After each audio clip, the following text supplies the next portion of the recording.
Hi listeners, before we start the episode, I just want to remind you about Luke's English Podcast Premium. This is my companion service to episodes of Luke's English Podcast.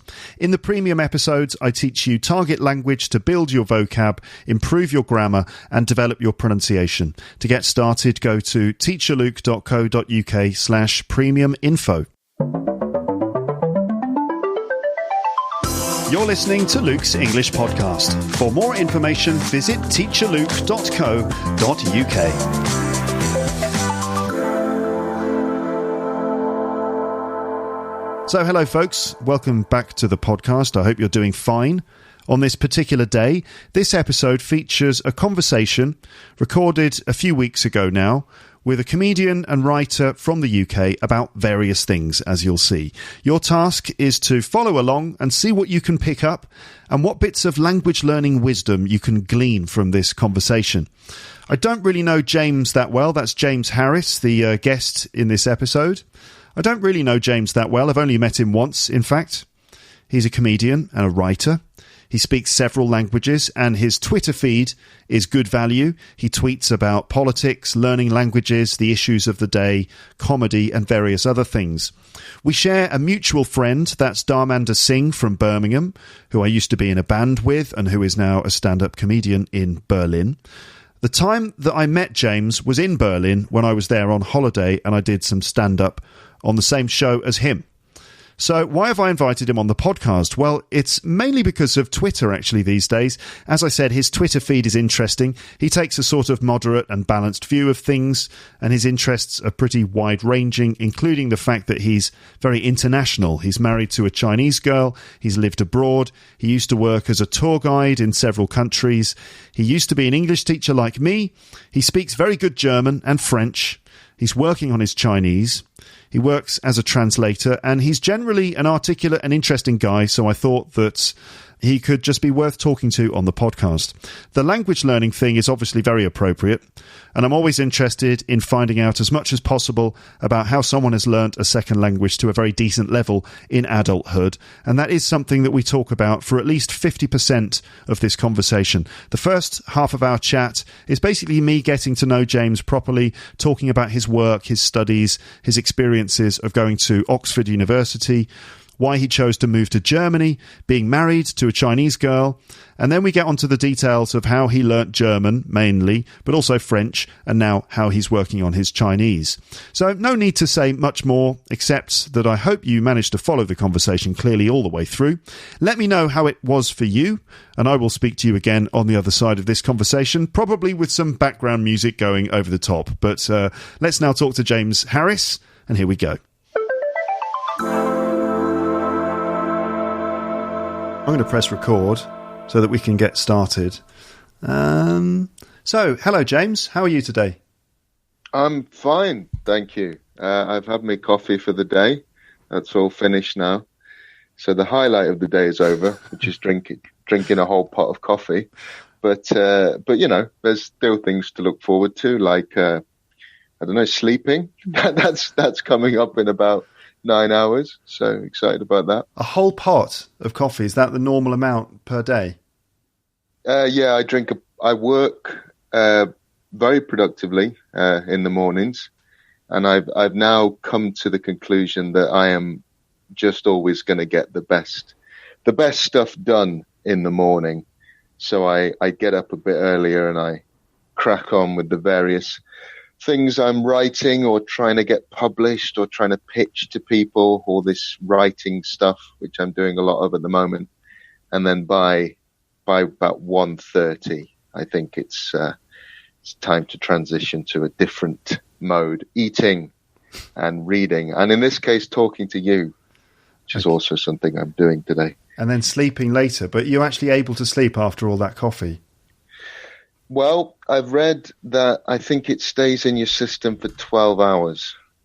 So as long as I'm consuming the last cup of coffee about 11:30 in the morning, then I'm probably good to get to sleep. My wife, who works until relatively late, is a much earlier sleeper than I am. I'm a night owl, effectively. And I'm usually not ready to go to sleep until the natural rhythm would be about 1:30 in the morning.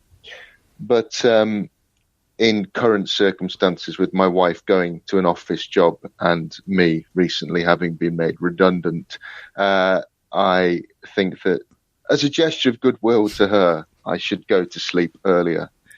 So I'm getting up early, consuming huge amounts of coffee, but also going to sleep earlier, which is, I find, surprisingly easy to get to sleep at about 11:30 is her normal time to turn in.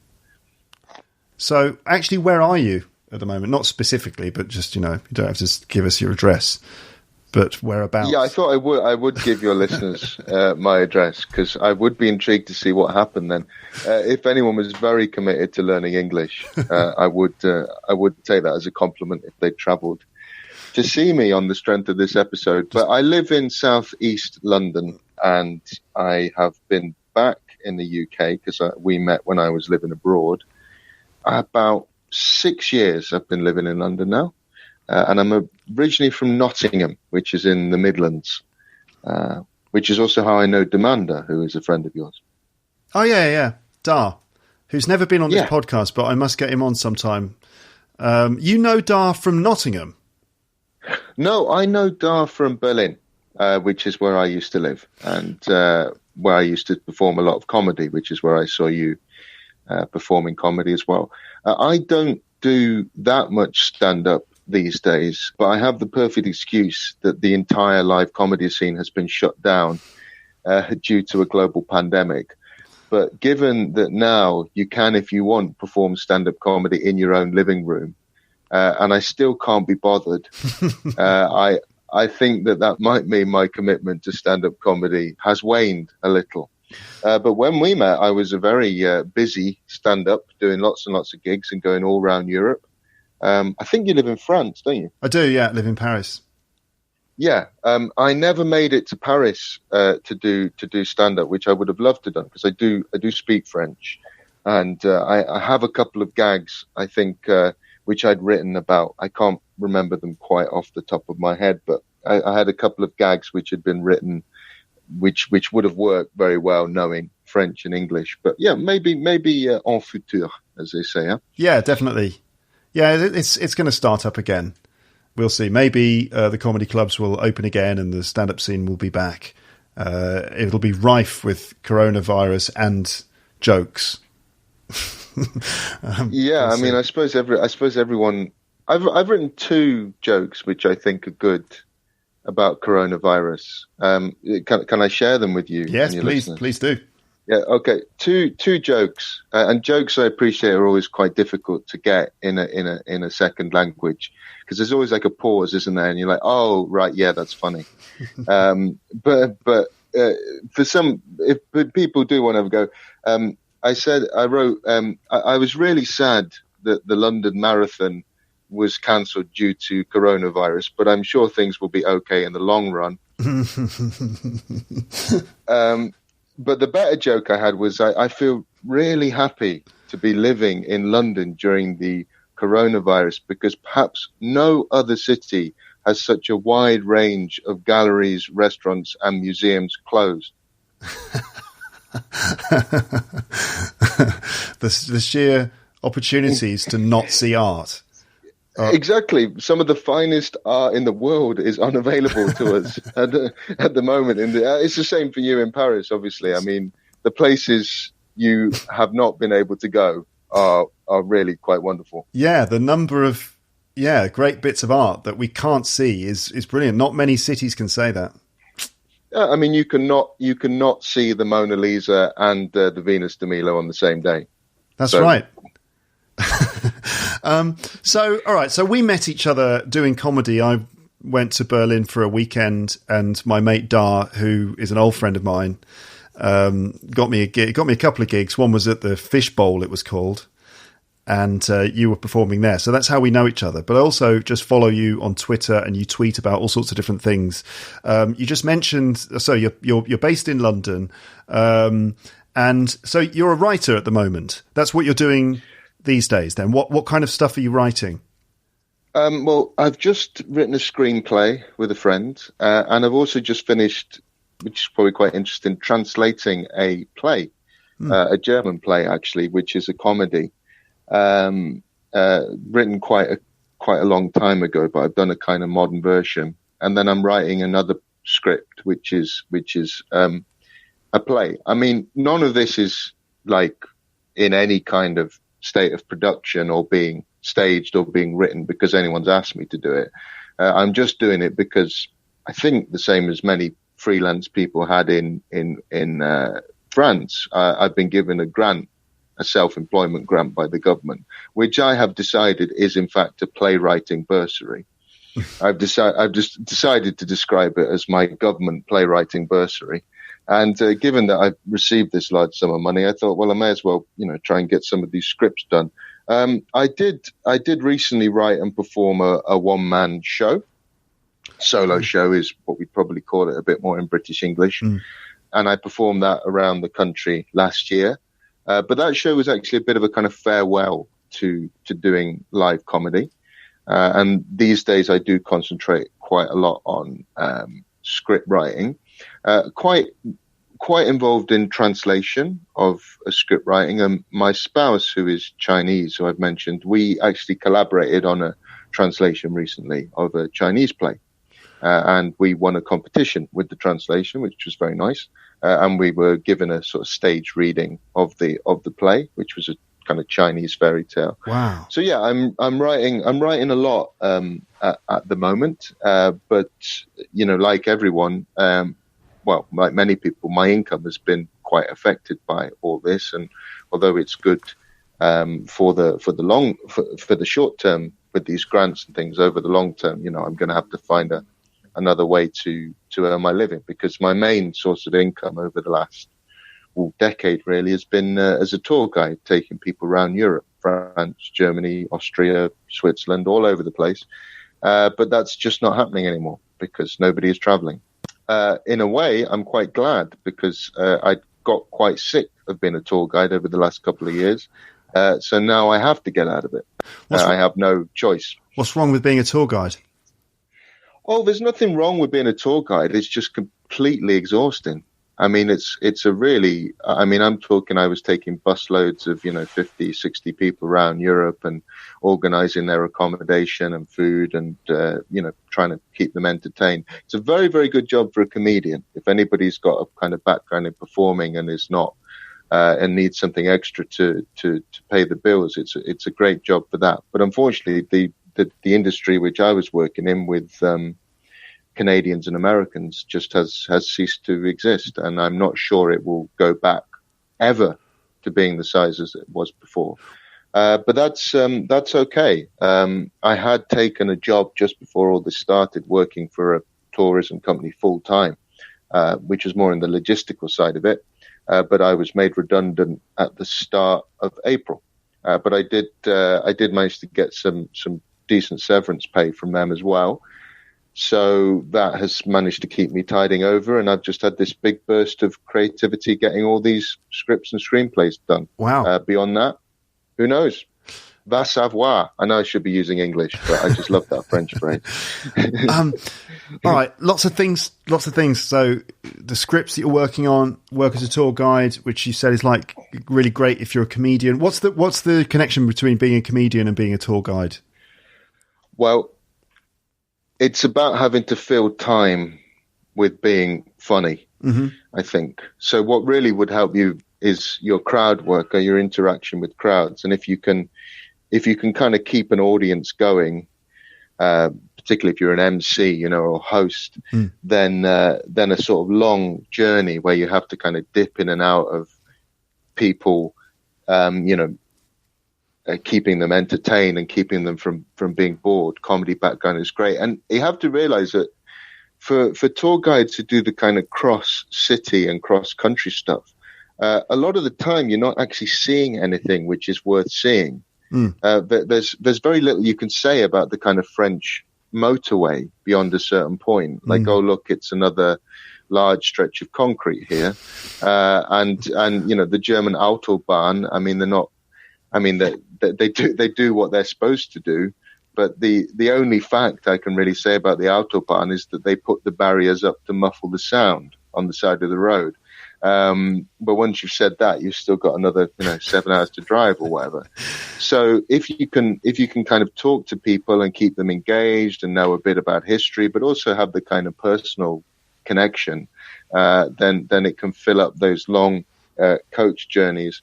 And it's really good to be able to improvise, because for tour guides, things go wrong. People get lost, people lose their property, people don't like the food, people sadly get stolen from. So you need to be able to respond to people in situations which are quite emerging. It's a great job, but it's sort of like being in the army, sort of like it's sort of like a sort of entertainment army. Yeah. There's only so long you can kind of do in it. You need to come back from your tour of duty at some point. Yes, I see. Okay. So, wow, you writing your own screenplay. But I wrote that with a friend, actually. So the screenplay is a collaboration. Okay. And translating one from German. So yep. Your German must be very good then. Yeah, my German's tip-top. And I lived in Germany for nearly 10 years. Let's talk about your languages then. Let's kind of get into that then. So, okay, you speak German. Your German's good. What about other languages? I speak French, and I've worked in France quite a lot with the tour guiding stuff. And I'm learning Chinese because of my wife, and that's quite urgent because all her family only speak Chinese. I've been to China twice in the last couple of years, and it's a lot of fun learning Chinese. I mean, it's not something I would ever have done voluntarily, but it's a very interesting language, a very rich culture, and it's a fabulous mix learning Chinese of the simplest, easiest language you've ever learned and the most complex writing system you could possibly imagine. So it's this constant sense of, oh my God, I can't believe that's so easy. And what is that? Is that the symbol for head, or is it the symbol for big? I don't understand. Tell me about the simple thing, because people usually, when they talk about learning Chinese, they say, "Oh, it's very complicated, difficult, isn't it, learning Chinese?" So, in what ways is it incredibly simple then? Well, because there's no conjugation on the verbs, right? So there's only one verb form for everything. French I've always found extraordinarily tricky, all the different verb forms and the irregularity of all the verbs. But Chinese, very easy to say when you did something or are going to do something. How does that work then? Because obviously in English, you just literally say, you put like "le" on the end of a sentence in Chinese, and it means you did it. Brilliant. So it's like saying in English, "So I eat," past. Yeah, that's it. That's pretty much it. And you can do the same with various markers for the future.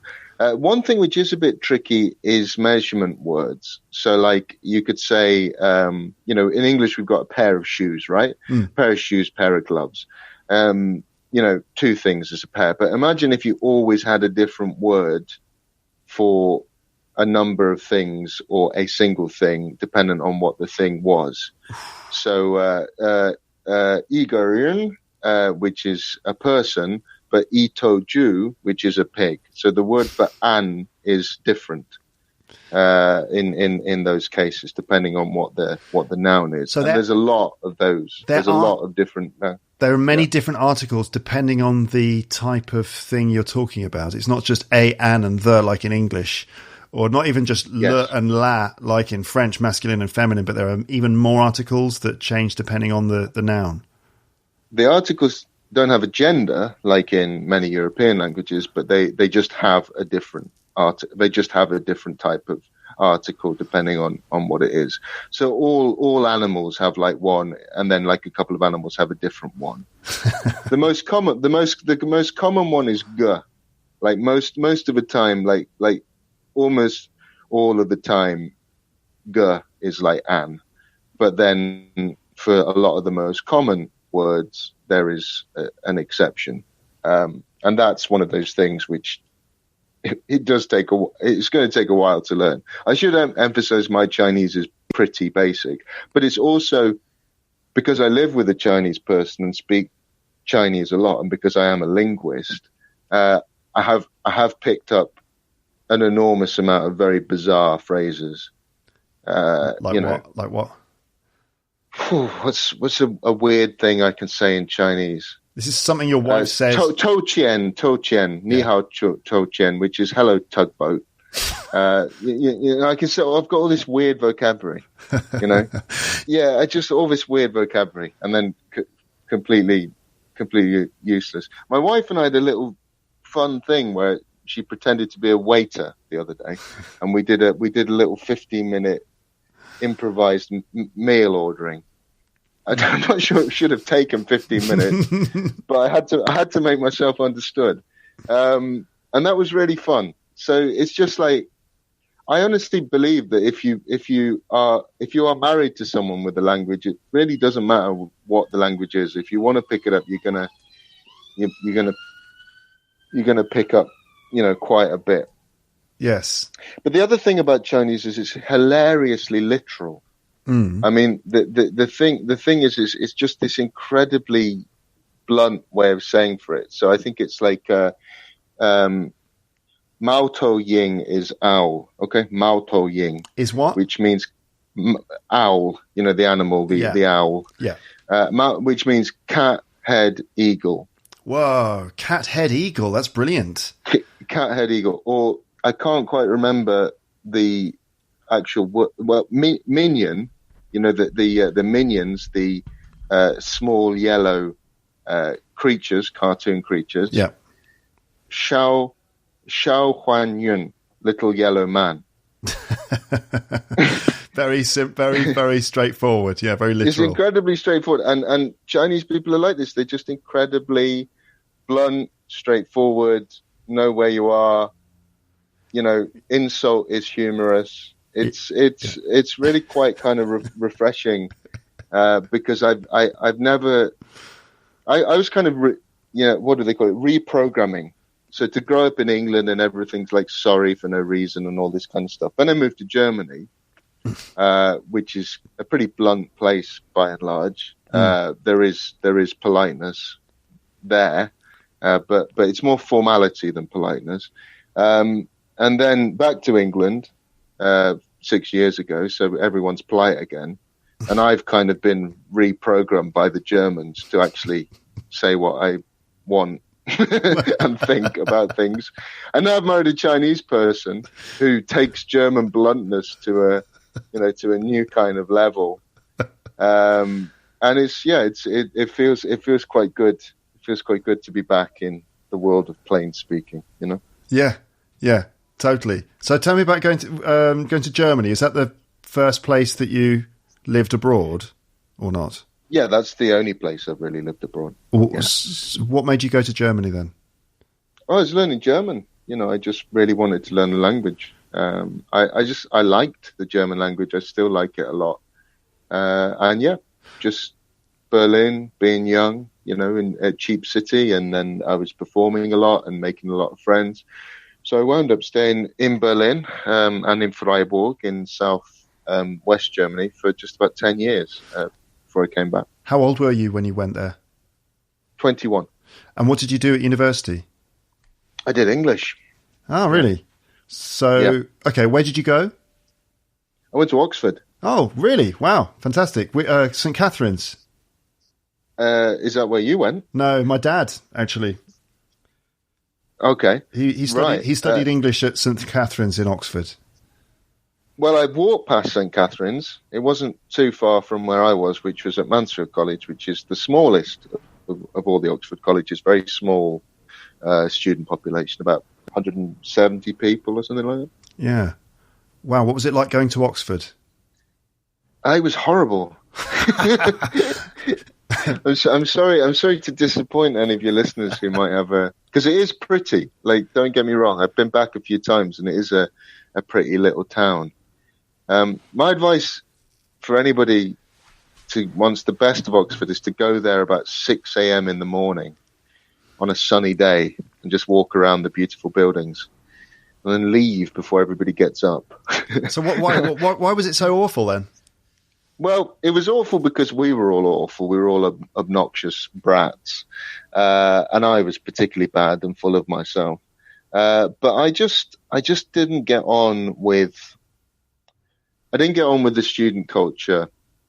And I think I was lucky or unlucky, depending on how you look at it, that I went to a sixth form college in Nottingham, which is where I'm from, called Bilborough College. And I was going to really, really good nightclubs, and I was really into music, and I had lots of friends, and it was good. It was a good life, and that's still one of the happiest times of my life, when I was like 17 and 18 and just really getting into music and girls, to be perfectly frank. Yeah. And then I went to Oxford, and this is statistical. I hope it's not too racy for your podcast, but I read that 2/3 of Oxford students, when they arrive, are virgins, and 1/3 of them are virgins when they leave.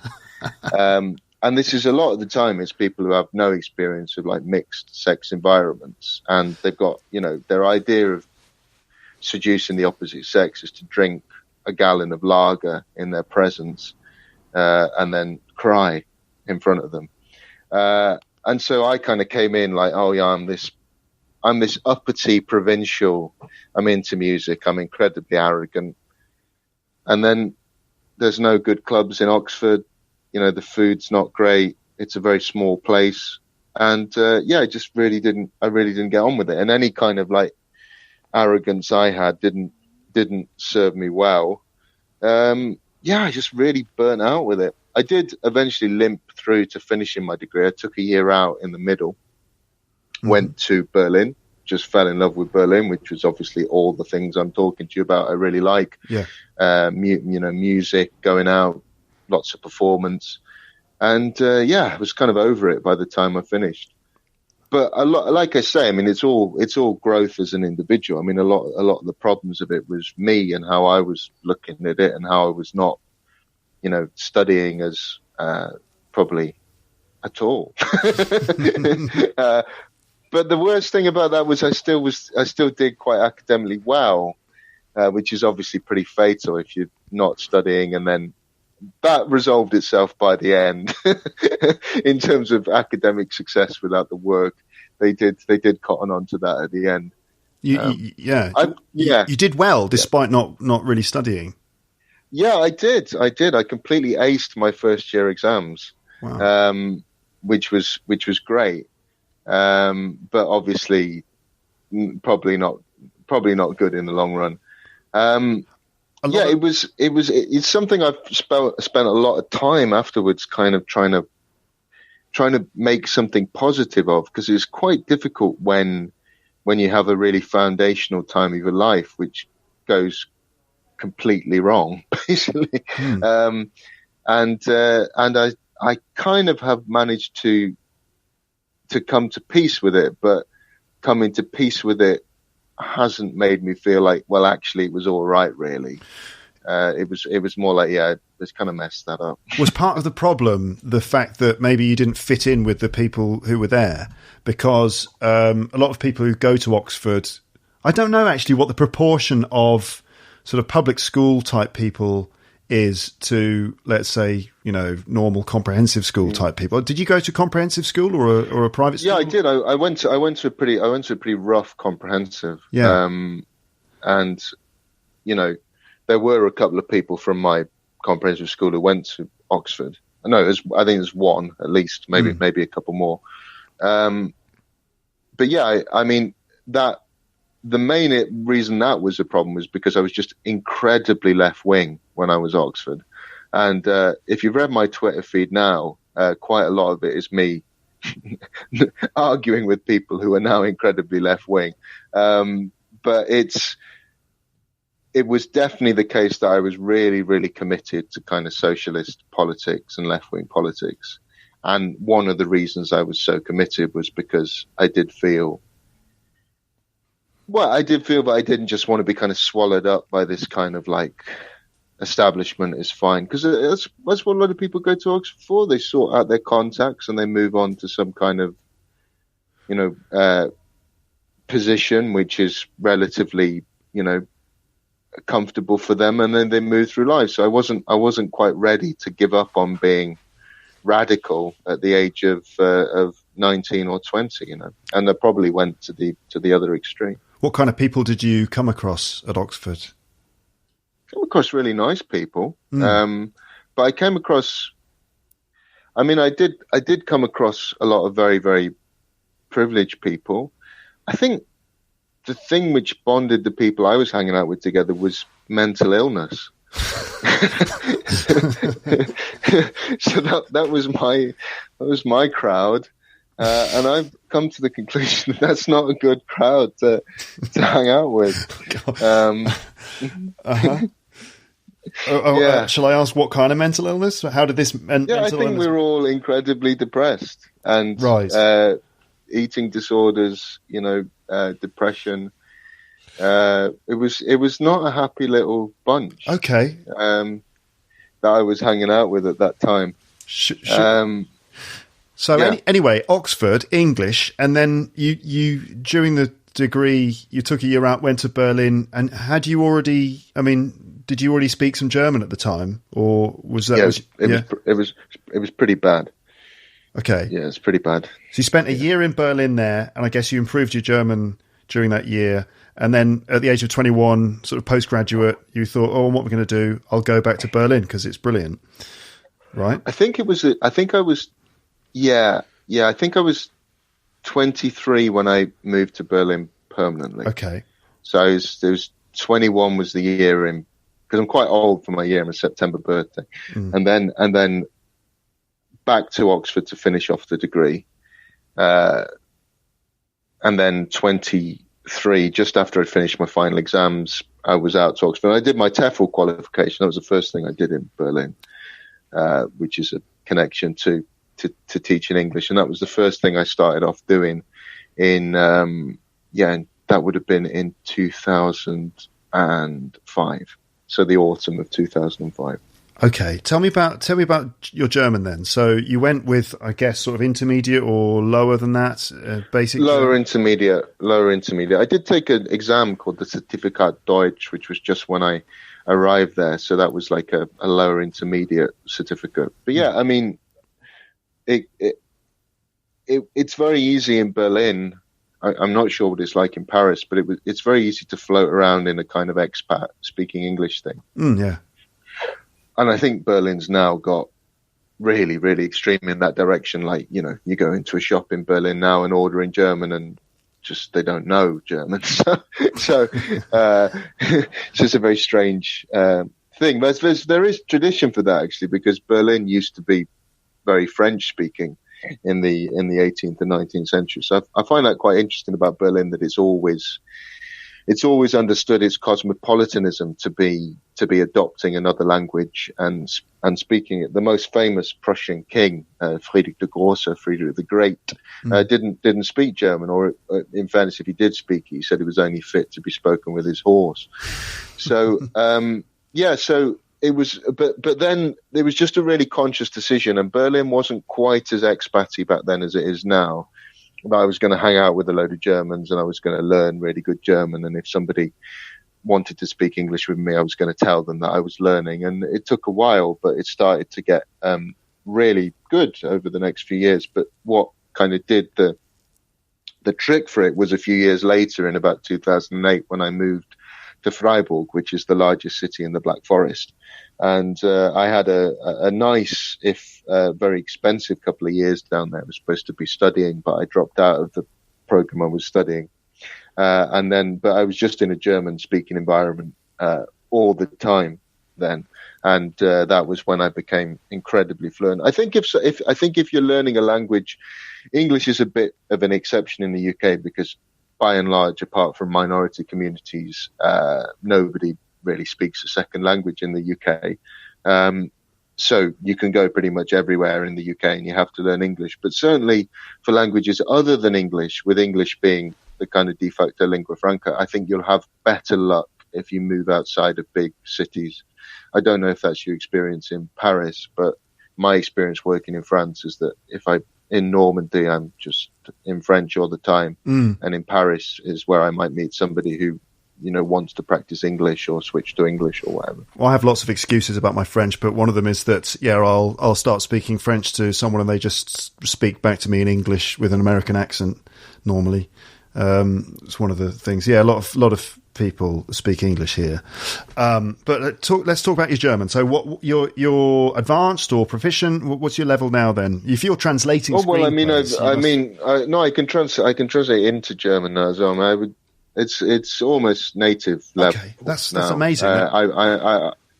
It took a long time, but I was very dedicated to it. There has been like formal education now. It wasn't just me in my bedroom. I have an MA in interpreting now for French and German, but German is my strongest suit. And with interpreting for German, I work both ways, so I can actually work into German, and I enjoy doing that as well. So let's. I want to really focus on sort of specific things that you've done to get your German and your French up to the level that they're at now. Sure. So we've got reading, listening. To start with reading, you must. If anyone who's got their language up to that level must have done plenty of reading. But talk to me about reading in German or French then. Yeah, sure. That's a really good question. I am a reader, so the idea of, I think for some people the idea of like reading for pleasure is alien, but there is a lot of stuff I like to read. I think the number one first thing is to read stuff which interests you. What I did in those first years, which is exactly the time I'm talking about, 2005, is that I would read a book in German, and when I had finished, I would write out every single word I didn't know in the book, and I would color code it for the three genders. Der, die, and das. Wait a minute. So I would Sorry. Yeah. So you'd read the book, and when you'd finished, you'd go back through it again and highlight the words. I had a separate vocabulary little book. It was actually a ring binder with there was about a third of it was der, and about a third of it was D, and then there was a little bit at the end for das, because fun fact for your listeners, there's actually less words which are das neutral in German than there are the other two genders. It's a smaller percentage of the words. Right. Most of them are der or D. Okay. So I would write the word in the relevant gender. Okay, so I was associating it with the gender, because one of the big problems people have learning German is they don't learn the genders properly. And because German is a case-based language where you change the genders depending on what you're doing to the word in question, you need to learn the genders to use the language, in a flowing, or at least in a sophisticated way. Yeah. So that was that, and then I'd write, to give myself a little sense of achievement, I would write the number of the book. So by the time I'd read 50 books and done that, my German was pretty good. But it's just nouns. You just listed the nouns. What about all the other parts of speech, like verbs and adjectives and stuff? I had a separate book for verbs. And there was, to be honest, what happened with the verbs is I did A, and I got so bored of doing, because German verbs have it's also because there's a lot of verbs beginning with A in German, because they have these things which are called separable verbs, right? Right. Whereas you can add some of the prepositions, in German's case, ab, aus, an, to a verb, and it will change the meaning of the verb. So can I? Is this too geeky to give you an example of this? Go for it. Okay, all right. So, right, sehen is to look. Aussehen is like your appearance, how your appearance looks, literally your look out. So, du siehst, you see, du siehst gut aus, you look good. So, I was filling up a book with these verbs, with an, ab, aus, all these prepositions, and I thought, you know what, I'm just going to remember them because it was just too many. It may have been that A is just a bad letter in German. Yeah. But I was writing down the verbs when I didn't know them as well, and obviously prepositions and stuff. But I think that's quite the reading question is quite a good way of thinking about it, because you've probably, okay, maybe you're not a reader, but a lot of people have read 50 books in their life. I mean, if I say to you now, okay, it's going to take you 50 books to understand a new language. I appreciate German's quite closely related to English, but it doesn't sound impossible, does it? No. Well, I mean, it depends. Again, I know some people who, for them, that does sound impossible because they never read. I know I've got listeners who just don't read, and so I know for them, 50 books seems like a bridge too far. 50 books too far. Yeah, I mean, okay. I think it depends a lot on what the image of reading 50 books someone's up to you. But for me, as a reader, and obviously reading these books is not like reading a normal book, because you're stopping every couple of seconds, really, at the beginning to look up a word. But by the time you're on your 10th book or 15th book, you're recognizing more and more of the words. And by the time you're on your 50th book, you're no longer looking up you're looking up words every while. And the other nice thing is you start to be able to tell what words mean because you know everything else in the sentence. Yeah, it gets exponentially easier. So the first book is really difficult, but the last book is easier because you've got 49 books worth of German to help you. Which books, though? Which books were you reading? Oh, there's some stuff. Crikey. Well, it was just kind of what I was getting my hands on often in like second-hand stores. So it would have probably been a really weird mix of books. But I read things like, I just read literature, really. I read stories. I liked a guy called Arthur Schnitzler a lot, who wrote something called the Traumnovelle, which means the dream novel. The most famous iteration of that is it was made into a film by Stanley Kubrick called Eyes Wide Shut, his last film. But the basis of that is this. And I just love that. And also a lot of these books were quite short because Germans do these lovely editions called Reklam, which are little yellow books, and they're quite cheap, and they sell a lot of the classical German literature in that. And then this is another nice little story about all this is that there's a book called Peter Kammerzind, I'm not entirely sure how you say it, by Hermann Hesse, who you might have heard of. He's one of the more famous German authors in English. And the first paragraph is just this mad, like, descriptive paragraph about how the earth was created. And I would read that paragraph again and again. I never read the book. I still never have read it. But every time I came back to the paragraph, I would understand a little bit more of it as these 50 books went on.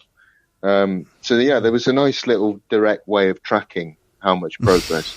To give you an idea about how fanatical I was about this, I used to teach English in a rather kind of industrial area quite north of Berlin. It was about an hour's train ride, which I used to spend reading these books as well. And I then would often stop on the way back in a sort of vaguely empty Italian restaurant, which was near to the train station. And one time I was there with my little vocabulary book writing all this stuff up, and a waiter came up to me and said, "I'm worried about you. You're working too hard." In Germany as well. Yeah. It's not like in France. You can imagine people saying that, but not so much in Germany.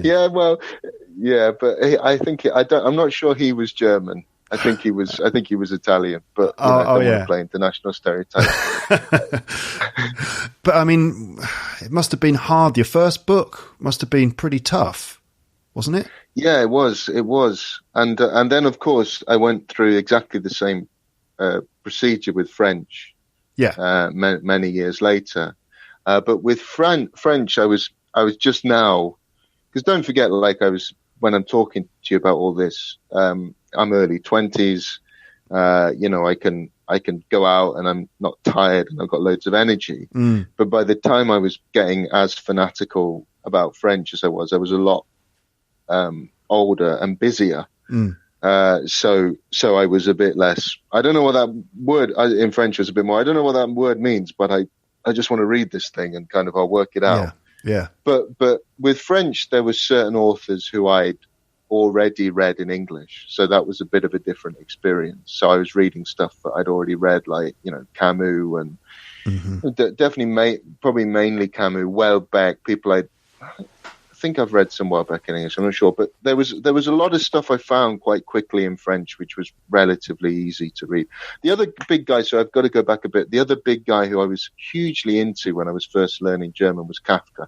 Yeah, I mean Kafka was a life-changing thing, and I'd already read Kafka in English, but the great thing with Kafka is he has a very simple style, just like Camus, very simple style in French. So I think it's very interesting that there are certain writers, if you're into writers and reading, who are going to be like your gateways into other languages. And it's not because they're not complex, interesting writers. It's just because they had a simple style. What about speaking then?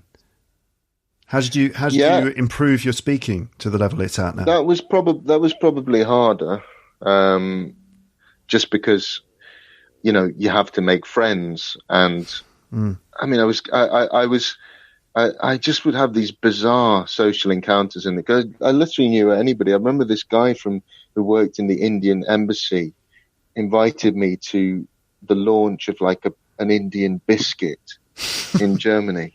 That was the kind of thing I was doing. And like I turned up at this, they were trying to break the German market with this like Indian biscuit. Okay. And I was so lonely because I just didn't know anyone. And I just kind of sat there, and these guys made this presentation about this biscuit. And it was, that I just didn't know many people to talk with. And the other people I did know were the people in my like language classes and things like that, who obviously were mainly expats as well. But, over time I met people. I mean, I think the really important thing was just to ask people and say that I was learning and to be a bit patient with me. Because what I saw happen to a lot of people who were also, expats, to be frank, and I was hanging around with a lot of expats, was they'd realized that they didn't need to learn German. I mean, they could just do their little while and then kind of get by with English. But they kind of just took that option. So they got stuck at that point. And I kind of realized that I was going to have to kind of design myself a little German speaking world, made up of people who I trusted and who I got on with. And it took a bit of time. It took a bit of time to design that. The other thing was I was obviously doing all the bureaucracy of normal everyday life in German. So, setting up a phone line, the internet, the tax office, all this kind of stuff. So everything incredibly boring and unpleasant in my life was being done in German, including, and I was very young, I was learning to cook a lot at that time because I was typical useless young man.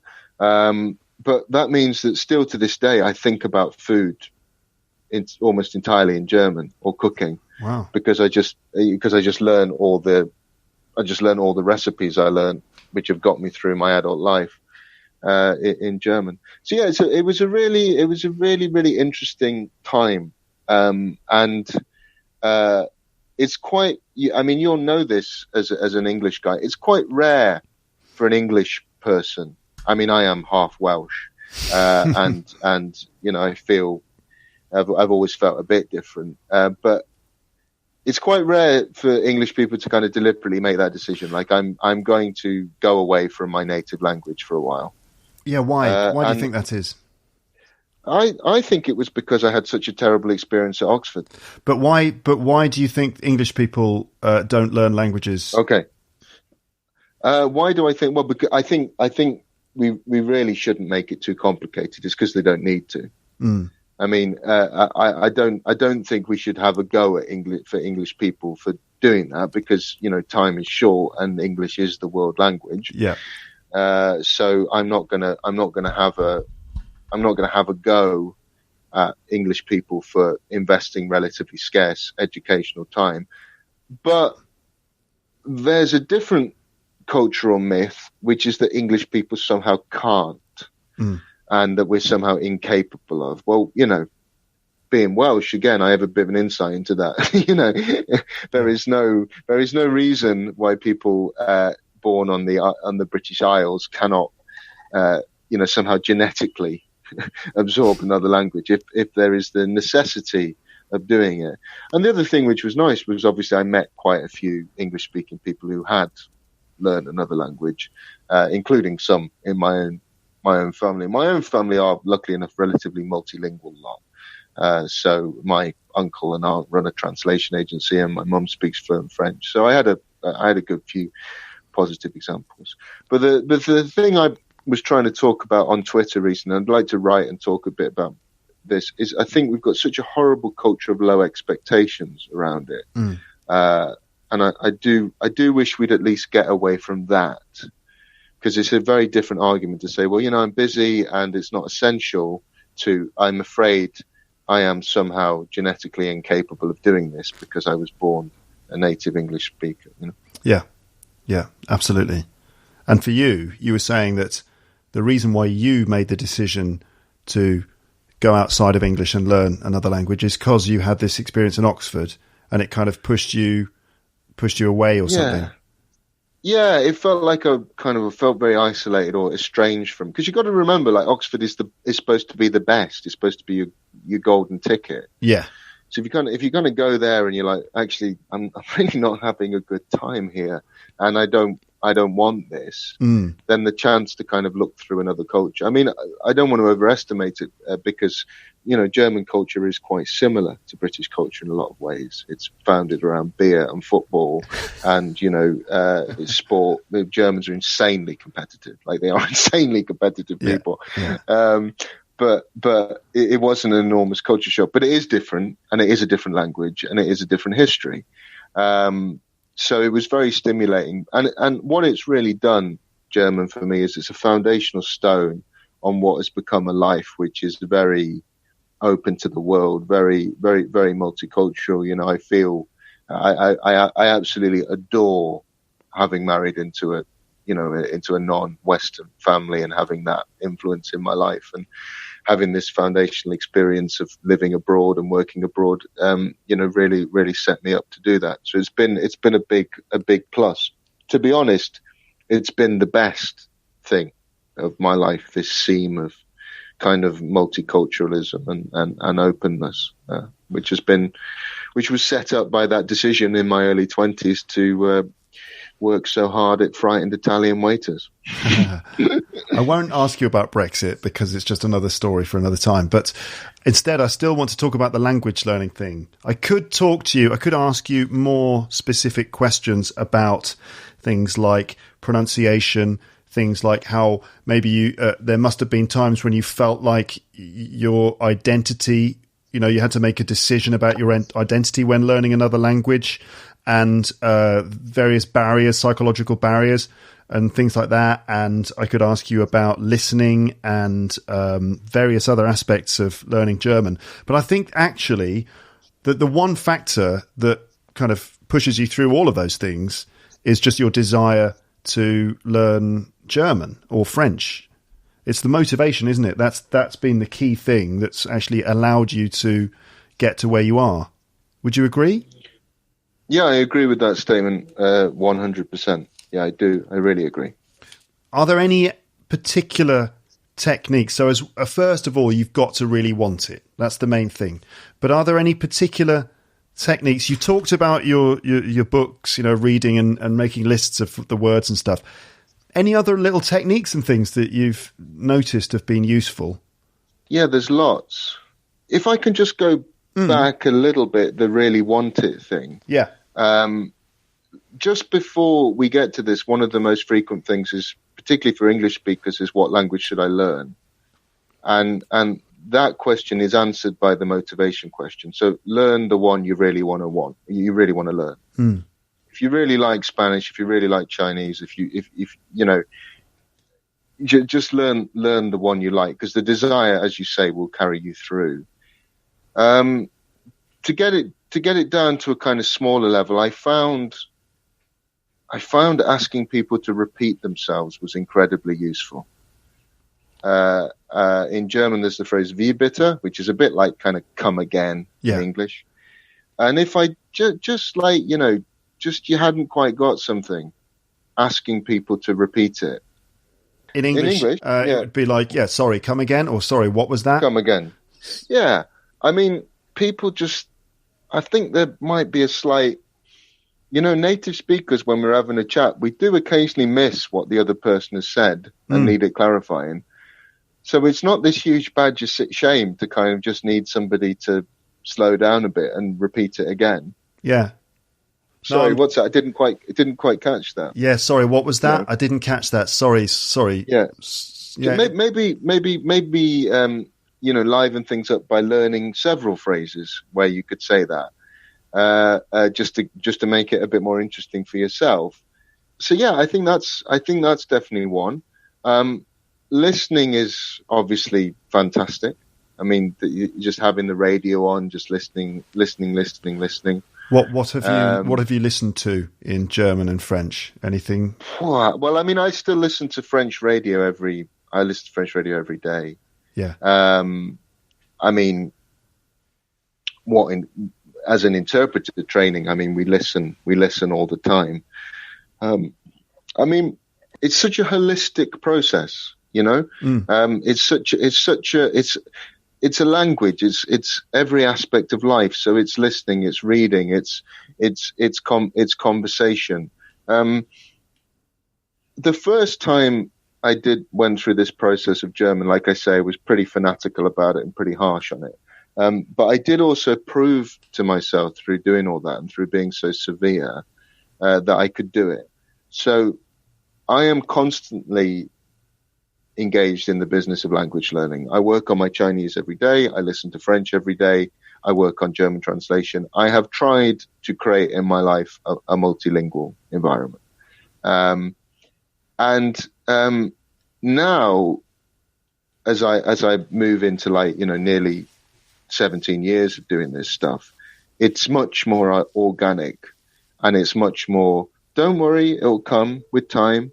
Just think about last year. Think about where you were last year. You're better than that. So it's like the mental process is like I never concentrate on how much I haven't learned. I congratulate myself for how far I've already come. Yeah, if that makes sense. Yeah, it makes total sense. And I think that's like an organic mentality which has grown about by the fact that I'm very confident that I can learn a language. I must say that I found the hardest part of learning a language, and this is also related to the fact that quite a few people speak English, is accent.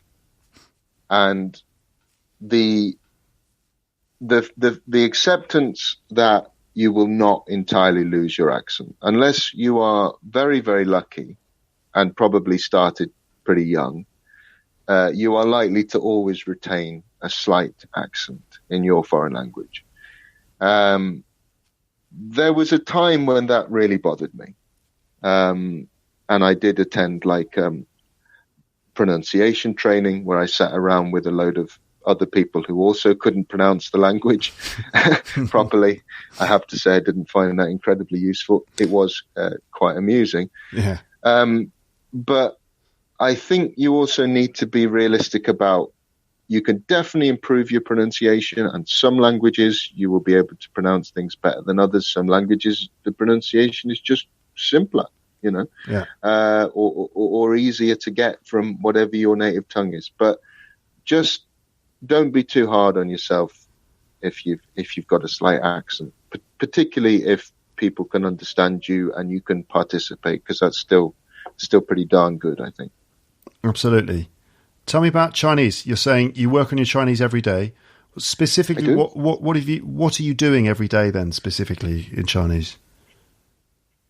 Well, I suppose another little tip I would say, because I've tried that, if you really want to make quick progress in a language, hire a private tutor. Mm-hmm. I mean, I suppose in my case, I married one. But I use an app called Fluent U, which is very good. I'm giving them free advertising. You are, yeah. I hope they give me a free subscription for a year. And it is a paying app. But what it basically does is there is a course on there, and you watch a short video. Yeah. And then you kind of answer questions about the video, about what you've seen, about the vocabulary. And it's a good, well-designed app.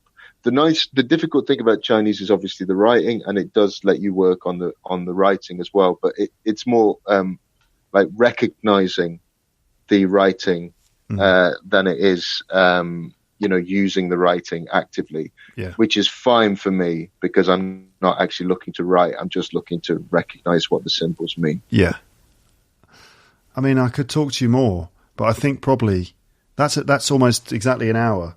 And I think that all the stuff you said about learning language has been fascinating.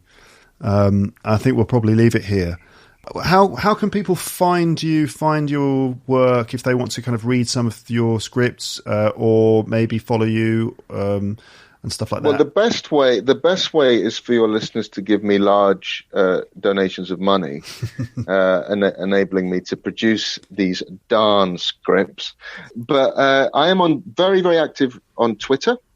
My handle is @JamesHarrisNow. I do most of my business via Twitter, and then you can see on Twitter links to my blog, and also I put up links to stuff I publish and write about. And I also I'm quite keen on Twitter to kind of interact with people and kind of have conversations with people. So I'm always very grateful for people who find me there. People can buy you a coffee as well, can't they, if they want to? Yes, they can. And I mean, obviously, a pot of coffee a day, as we've established, it does require some funding. Yeah. So it's on Ko-fi.com, ko-fi.com, James1982. And people, if they want to, they can just send you £3 for some coffee. To keep you going, to provide you with a bit of fuel to keep writing and working and all that stuff. Really cool, James. Thank you so much for talking to us on the podcast. It's been really interesting. Yeah, it's been a total pleasure. Thanks for inviting me. Yeah, pleasure. And well, good luck with the screenplays and the Chinese. And speak to you again sometime, maybe. Yeah, and love to Paris. Yeah. Yes, I will. Take care. Yes. Okay. You too. Have a nice time in London the weekend if you're allowed to. Cheerio. Okay. Bye-bye.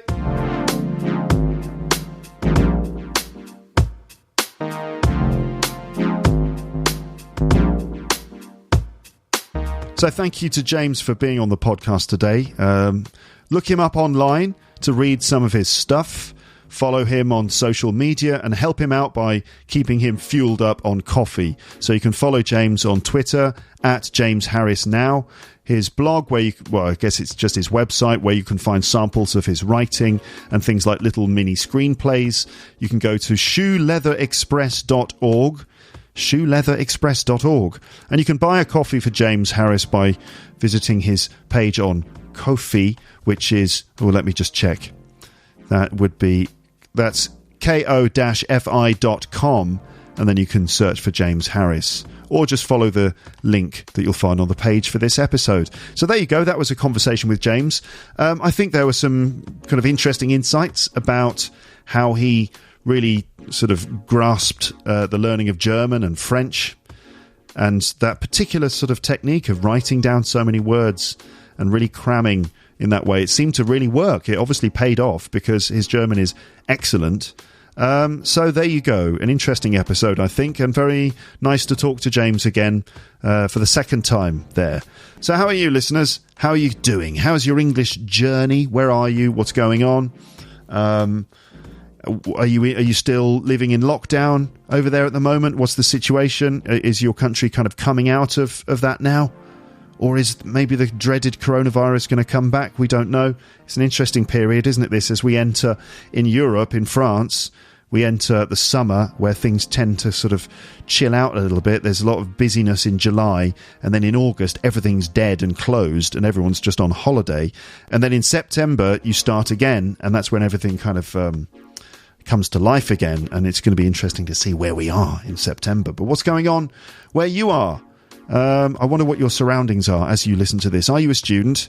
Have you finished your studies for the year? Are you kind of relaxing now in that wonderful period that you have when you're a student, which is when you've done your exams and then you're sort of free, aren't you? It's just a wonderful feeling of being free. But what can you do, especially when, you know, there are kind of certain measures in place to deal with the COVID situation? Oh, dear. I don't know, or maybe you're working. Maybe you're going back to work now and you're sort of, you know, traveling again and all that stuff. Maybe you're listening to the podcast while you travel. Or you could be stuck around at home. I don't know, you're doing the housework. I don't know what you're doing. But thank you for listening. Let me know in the comments section. I'm always interested in hearing about the situations that you're in as you listen to this podcast. Okay, right, so I hope you've been enjoying recent content. It's been enjoyable and fun to make. You can expect more stuff coming soon, of course. But thank you for listening to this one, and I will speak to you again in the near future. But for now, it's time to say goodbye. Bye, bye, bye, bye.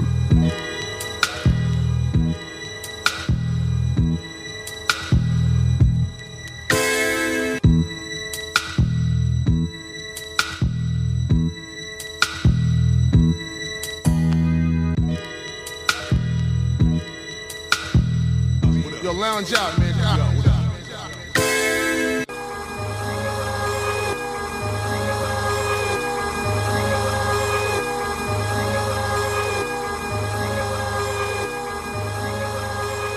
Yo, lounge out, man.